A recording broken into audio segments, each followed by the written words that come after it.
Martina, te criaste con papá, director, profesor de teatro, con mamá de las ciencias sociales, pero también vestuarista, es decir, que las artes escénicas, la actuación estuvieron siempre. ¿Hubo alguna vez plan B? La verdad que no.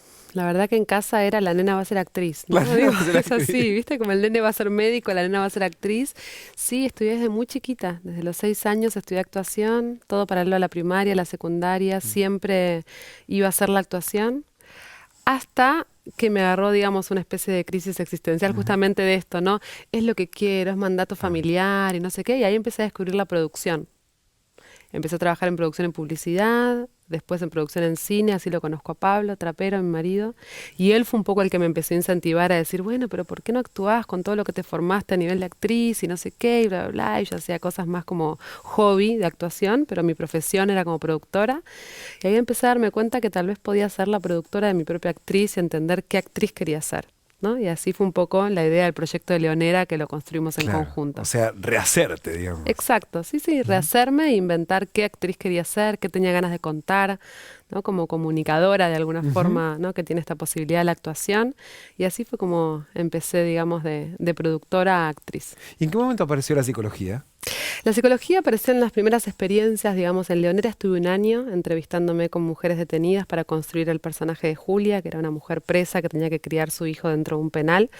Ahí estuve un año investigando, fui productora ejecutiva también de la película y me involucré mucho con todas esas historias. Y sí, bien, digamos, siento que películas, digamos, como Leonera o como Elefante Blanco son películas que tienen un contexto, digamos, social y tienen un tipo de comunicación social.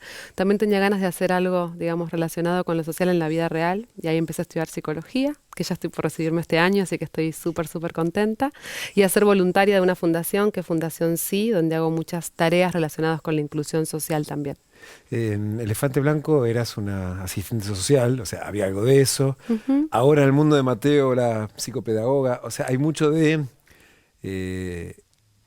cuánto de la vida real ingresa en la ficción. Y al revés pasa también, la ficción se mete en la vida privada. Yo creo que sí, yo que creo que los proyectos que uno va transitando como actriz obviamente te transforman no solamente en lo profesional, digamos, que vas creciendo, sino también a nivel personal. Para mí Leonera fue una película que me transformó muchísimo como persona, digamos, escuchar todas las historias de estas mujeres, involucrarme con sus historias. En Carancho estuve 6 meses haciendo guardias médicas para construir este personaje de Luján, que era una médica en el conurbano, y de alguna forma sí, todo eso te va modificando como persona y va haciendo que tu búsqueda por ahí sea otra, ¿no? Ahora, el mundo de Mateo parece que se cruzan más los mundos. Además de que el protagonista es Mateo como tu hijo, que tienen más o menos la misma edad. Sí. ¿En casa el bullying era un tema? No, digamos, por suerte no. O sea, no era un tema, digamos, de padecimiento, sí, era un tema relacionado con, digamos, con cómo tratar a los demás. Pues yo creo que el bullying tiene que ver con una consecuencia también, ¿no? Digo, cómo criamos de alguna forma a nuestros hijos. Yo, digamos, lo que tiene que ver con el respeto hacia el otro, digamos, fue algo que fomenté en Mateo, igual que en Lucero, que ahora es chiquitita, desde bebés, ¿no? Entonces, digamos, en un momento cuando empiezan a llegar cuestiones más relacionadas con empezar a socializarte con otros niños y después adolescentes, no es algo que llega de un día para el otro. Eso es lo que quiero decir, ¿no? Un chico que, digamos, que ejerce bullying hacia otros chicos es alguien que se crió de una determinada manera también, ¿no? O que hubo ahí padres que por ahí no vieron, no educaron, no pusieron límites. Por suerte no es algo que nos tocó padecer, pero sí me parece que es una problemática súper importante de poner foco y hacer luz, ¿no? ¿Y hay algo de la cotidianidad que sí pudiste llevar al mundo de Mateo? Bueno, sí, lo de la psicología a full. De hecho, justamente en ese momento que estábamos con el rodaje del mundo de Mateo, yo estaba haciendo una materia que es Clínica 1, que es todo lo que tiene que ver con clínica de niños y adolescentes. Entonces fue espectacular porque parte del tipo de trastorno que tiene Mateo dentro de la serie, y eso fue algo que justo yo, digamos, pude profundizar y pude ver, y todo lo que tenía que ver con el mundo de la psicología es algo que me era muy accesible, ¿no? Al momento de abarcar el personaje. Por lo tanto, sí, claramente lo incluí. También el vínculo medio maternal con Mateo, digamos, si bien Paula no es madre, encuentra en Mateo una Pero figura... lo protege. Sí, Claro. lo protege y encuentra dentro Claro. de él una posibilidad de ocupar un rol maternal, ¿no? Estás muy acostumbrada a ser dirigida por tu marido. ¿Cómo es ser dirigida por otro? Y en este caso, además, por un chico que tiene 29 años. 29 años, Mariano es una cosa increíble, es un crack. Ese chico para mí tiene muchísimo talento, tiene mucha seguridad, mucha impronta. Trabajar con Pablo para mí es un placer, digamos, más allá de que es mi pareja, es un director que yo admiro profundamente, creo que es uno de nuestros grandes directores, por lo tanto siempre que él me convoca o me propone hacer un proyecto juntos, para mí es un privilegio enorme, es un honor gigante, y el conocernos tanto mutuamente es muy lindo también, porque uno se puede permitir explorar un montón de situaciones y de cosas diferentes y crecer mucho, ¿no? Pero siento que cada director tiene su propia impronta y su propia mirada y su propia metodología de trabajo, y la posibilidad de trabajar con otros directores también me da esa posibilidad de crecer como actriz, de descubrir otras miradas, otras formas de trabajar, de tratar de entender cómo, digamos, encarnar personajes que están dentro de esas cabezas de una forma muy distinta. Por lo tanto, es de mucho aprendizaje, ¿no? Está buenísimo. Con Pablo uno se imagina que tenés injerencia en todo el proceso, desde que nacen tus personajes, la postproducción, el montaje. Ahora, ¿qué pasa cuando el director es otro y no podés almorzar con él y decir, che? No, bueno, pero digamos, mi impronta, cada uno tiene su estilo, ¿no? Y los estilos cuestan. Por lo tanto, digo, yo tengo un estilo de ser como un tsunami de propuestas, ¿no? Con el Ajá. director que sea, pero siempre lo aclaro desde un primer encuentro, ¿no? Yo digo, bueno, yo te voy a proponer todo lo que a mí se me ocurra. Vos es tu proyecto y siempre puedes decirme, bueno, ok, hasta acá, digamos, ¿no? Pero siempre me parece que uno tiene que ser generoso en cuanto a que si te están convocando y te están invitando a un proyecto, tenés que poder proponer todo lo que a vos se te ocurra dentro de eso. Después, el que tiene la decisión claramente es el director, primero porque es su proyecto, Claro. segundo porque es el que, digamos, de alguna forma soñó ese personaje, y tercero, que me parece súper importante, es el que te ve, es tu espejo, es tu guía, ¿no? Porque uno puede como actriz tener una percepción interna que por ahí es muy distinta a lo que se ve. Entonces está buenísimo poder confiar en esa mirada cuando uno puede decir, bueno, ¿qué querés? ¿Querés más de tal cosa? Bueno, decime cuándo basta, decime cuándo es mucho, decime cuándo es poco, ¿no? Y si vos no confías en esa mirada y escatimás de alguna forma, Claro. digamos, información o sensibilidad, creo que no está bueno para el personaje. Cuando se emite por primera vez una película con público, proyecto común, con vos y Pablo, ¿sufrís más por él o por vos? Ay, por él, ¿Sí? sí. Cuando es un proyecto juntos, sí. Hay algo que, sí, porque hay algo del proyecto es del director. Digo, uno es parte de una rueda, es parte de un equipo, ¿no? Incluso también cuando estaba como productora, ¿no? Digo, uno ocupa un lugar y somos como todos, como, ¿no? Una rueda donde se transforma y se arma una maquinaria, pero siempre la impronta final, la decisión final, el peso final está en ese director, ¿no? Y en ese sentido el director está muy solo, ¿no? Con esa última decisión, por más que tiene todo un equipo atrás. Entonces sí, siempre me da primero como una sensación así como rara por él, y después sí, obviamente, digamos, me involucro muchísimo dentro de mis proyectos, claro. Hablando de la historia que tiene el director en la cabeza, en la preproducción del Marginal quedaste embarazada y tuviste que alterar la historia que había en la cabeza. Sebas y Pablo Culel, ellos, sí, me enteré en la preproducción, obviamente estaba súper feliz, pero pedí una reunión con Sebas y con Pablo y les fuimos a plantear con mi representante, o sea, veníamos buscando con Pablo, pero nunca pensamos que iba a ser tan rápido, o sea, como la idea era, bueno, ok, empecemos a buscar, y yo decía, bueno, vamos a terminar el rodaje y eso va a suceder, fue mucho más rápido de lo que pensábamos, y fue decirles, bueno, chicos, nosotros, yo estoy feliz, le digo, pero nada, tengo que darte la posibilidad que busques otra actriz, que, ¿no? Y la verdad que lo aceptaron súper bien. Es más, pensaron que, no sé, que tenía otra cosa. Me dijeron, era eso. Me decían, ok. Me decía, si querés lo podemos incluir dentro de la historia. Y siento que esa cosa de la sincronicidad y de por qué las cosas se dan de alguna forma, ¿no? Siento que para mí hizo crecer mucho el personaje de Emma. Claro. Y el hecho de que Además ella había tenga una historia más que iba apareciendo. otra problemática Claro. que tenía que ver con su propia maternidad, con la soledad, con la orfandad, también con unirla con el personaje de Juan, de madre y padre solteros. O sea, había como algo de eso que para mí cobró, digamos, otros matices dentro de la primera temporada. Cuando componen tus personajes con Trapero, se dan, no sé, libertad de hacerlo mientras uno hace la cena y le dan de comer a los chicos. ¿Cómo funciona eso? Sí, sí, es un estilo de vida, ¿no? Es 24 por 24, o sea, no hay corte, es así, es los fideos, ay, che, se me ocurrió tal escena, digo, oh, entonces surgió tal cosa en el set y vas a tu casa y la seguís, ¿no? Porque no estoy de acuerdo, hablemos de tal cosa, no sé qué. Pero bueno, los dos somos muy apasionados con nuestro trabajo, entendemos también la pasión del otro y el compromiso del otro en lo que hace, por lo tanto, no es algo que padezcamos, digamos, algo que disfrutamos mucho también y que tiene que ver con nuestra parte creativa. Me contaste este año que pasaste preparándote para Leonera. También estuviste 6 meses en guardias cuando Ujú. hiciste Carancho. Carancho, sí. ¿Cómo fue formar parte de esos mundos? ¿Hasta qué punto, digamos, no termina afectándote y decir, bueno, esto ya va un poquito más allá que la actuación? No, alucinante, digamos, sí, obviamente son cosas que me conmueven, que me transforman como persona y que me fueron llevando al camino que fui eligiendo, ¿no? Todo esto que te contaba, digo, yo tengo un camino que tiene que ver con la actriz, pero después el camino que tiene que ver con Martina, con su búsqueda más social, con su búsqueda más del sentido de la vida, si querés, Ujú. está mucho más asociado a, bueno, ok, ¿qué hacemos? ¿Qué hacemos con el otro? ¿Qué hacemos, digamos, para intentar que este mundo sea un poco más lindo?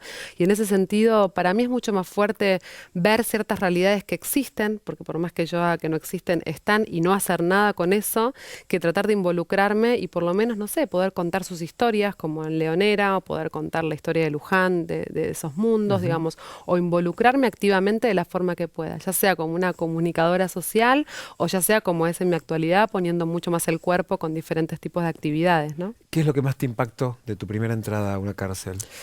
Lo que más me impactó fue cómo se te transforman los cinco sentidos dentro de un penal, ¿no? En un penal no hay horizonte, en un penal los colores son grises, en un penal los sonidos retumban todo el tiempo y hay algo de la sensación del estar alerta constantemente, no importa qué pase, pero hay una sensación de tensión en el ambiente, Ujú.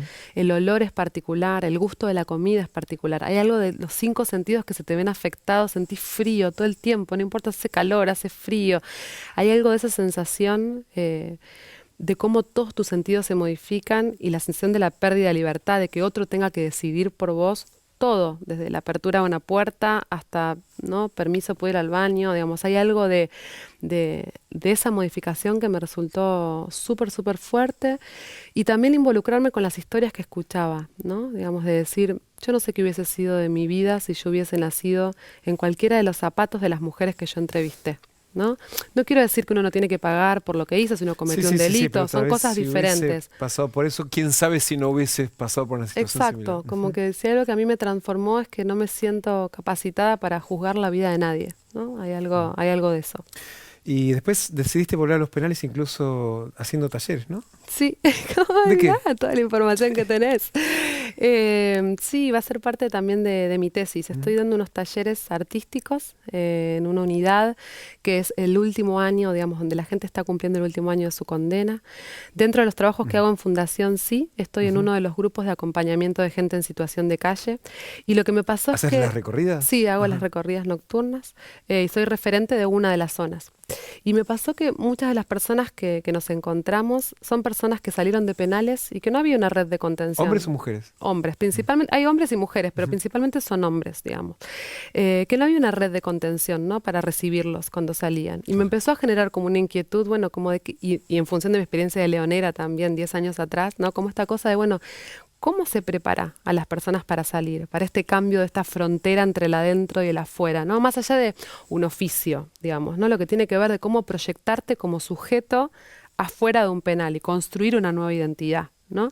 Y ahí se me ocurrió armar este taller que es de adquisición de habilidades sociales, donde trabajamos con disparadores artísticos, distintas situaciones de proyectarse en el afuera, objetivos a corto, mediano y largo plazo, los miedos, las inseguridades, las dificultades, la red de contención, cuál es tu red afuera. Y la verdad que hasta ahora vamos unos encuentros, vamos 4 encuentros, y es alucinante todo lo que empieza a surgir. Ahora, hay una parte de esos encuentros que es, hay vino, la del marginal. Sí, ¿Cómo funciona eso? sí, pero ¿sabes qué? Eso pasó en el primer encuentro y como el primer encuentro lo que yo quería hablar era sobre la estigmatización, Ujú. sobre la discriminación, sobre la autodiscriminación, sobre cómo el otro te ve, ¿no? Que es lo que ellos viven todo el tiempo. Bueno, yo voy a salir y van a ver un preso, van a ver el que estuvo preso, no van a ver la persona que está atrás de ese preso, ¿no?